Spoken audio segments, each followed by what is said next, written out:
Bonjour à tous, je m'appelle Numa et dans cette vidéo, je vais vous parler des fonctions à la fois de base et avancées de nos détecteurs R2L.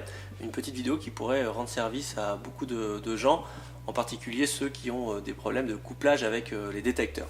Donc je me propose tout d'abord de vous faire découvrir le détecteur en lui-même. Alors évidemment je ne vais pas vous faire l'affront de vous montrer comment on règle le volume ou la tonalité, mais vous parler de quelques fonctionnalités du détecteur et quelques choses à connaître. Il faut savoir d'abord que c'est un détecteur qui fonctionne sur la technologie infrarouge. Il ne s'agit pas ici d'un aimant, mais en fait d'un système qui vient couper un rayon infrarouge, un faisceau infrarouge dont vous réglez le diamètre, ce qui vous donne la sensibilité, et c'est ce qui permet à ce détecteur d'avoir une sensibilité qui va de 0,2 mm à plus de 5 cm et demi, donc une très grande plage de réglage, ce qui vous permet à la fois de pêcher dans les petits plans d'eau très techniques, mais aussi dans les, par exemple dans les grands fleuves.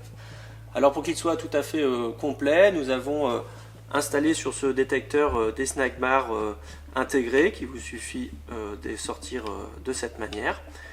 Vous le mettez en route ou vous l'éteignez ici en appuyant de manière prolongée sur le détecteur. Ici on voit que je suis en route. Différenciation des touches à revenir ici. Le départ ici. Je vous permets d'ailleurs de noter que nous allons utiliser le détecteur orange. La sensibilité se règle ici très classiquement. Je vais juste vous montrer l'amplitude. Voilà, vous voyez qu'ici, même si j'agis sur la roulette de manière extrêmement rapide, il ne se passe quasiment rien, alors qu'ici on a un départ quasiment continu. La chose importante va se situer à l'endroit de la centrale, qui elle aussi évidemment s'actionne et s'éteint par le bouton marche-arrêt qui se trouve ici. Ici en fait je viens de l'éteindre. Ici je la rallume, elle check en s'allumant si elle a bien établi la connexion avec tous les autres détecteurs. Il y a une petite lampe de bivy intégrée qui se trouve ici, extrêmement pratique. L'éclairage est relativement diffus, ce qui permet de pouvoir par exemple lire, par exemple la notice du R2L, mais tout en restant assez discret. Vous l'éteignez tout simplement en appuyant ici. Et puis il y a cette petite touche M ici comme mémoire. Et quand vous appuyez dessus, vous voyez, on retrouve le détecteur orange que j'ai actionné tout à l'heure, ce qui vous permet, si vous avez eu quelques petits bips ou vous avez un petit peu mis du temps à émerger, de connaître la canne qui a enregistré le dernier départ.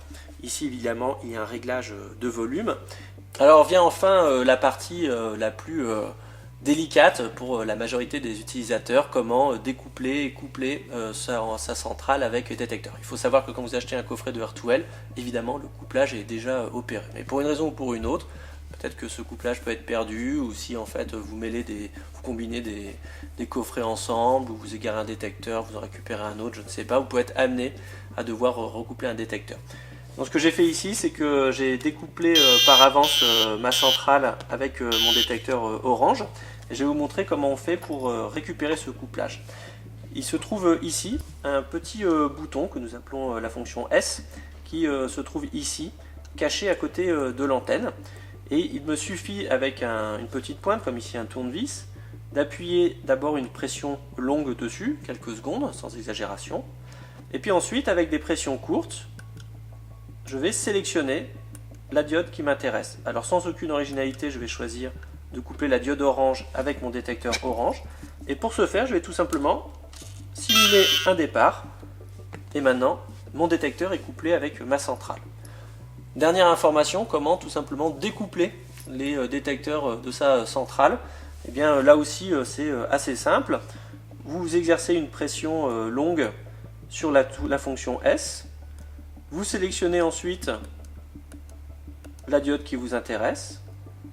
À nouveau une pression longue, mais cette fois-ci jusqu'à ce que la centrale, voilà, me fasse savoir que le découplage a été effectué. Voilà, c'était les fonctions simples et avancées du R2L, un détecteur qui reste de toute manière extrêmement intuitif à utiliser, très simple. Il n'y a quasiment rien de caché et à part le couplage, il n'y a aucune difficulté dans son utilisation.